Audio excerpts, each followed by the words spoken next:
জীবনে এমন কিছু ভুলভাল কাজ করে ফেলি যেগুলো পরে গিয়ে আমাকেই মাসুল গুনতে হয়। হ্যালো এভরিওয়ান, আমি দীপিকা। তোমরা সবাই কেমন আছো? আশা করি জানি সবাই খুব ভালো আছো। আমিও বিন্দাস আছি। কুয়াশা ভরা রাস্তাটা দেখেই বুঝতে পেরে গেছো কোথায় যাচ্ছি। হ্যাঁ, চলে এসেছি ভাইকে দিতে।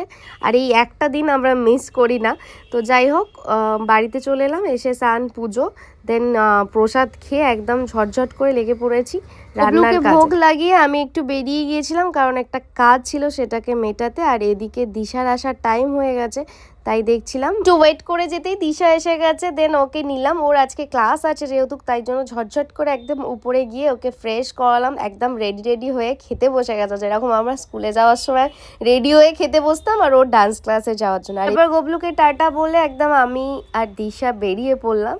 এখানে আরেকটা কাজ ছিল, সেটাকেও মেটালাম। আর এখানে লাইন দেখে তো আমার মাথা ঘুরে গেল। তারপরে ঝটঝট করে চলে এলাম দিশার ক্লাস। এখানে এখন বসে থাকতে হবে। আর বাড়িতে কিনেছিলাম পেঁপে, সেটাকেই আগে মেরে দিলাম।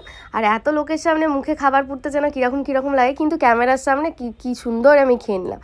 তারপরে আবার যেতে হবে দিশার ক্লাসে। আগে একটু চা ব্রেক নিয়ে নিলাম। এই যে দিশাওকেও চা খাওয়া শিখিয়ে দিয়েছি। এটা যেহেতু আমার নেশা, ওটা আমার লাগে। আর ওদিন দিশাও থাকে, তাই দিশাকেও অফার করায়। তারপর চলে এলাম মন্দিরে। আর এখানে আসলেই আমি নিজেকে একটু কন্ট্রোল করতে পারি।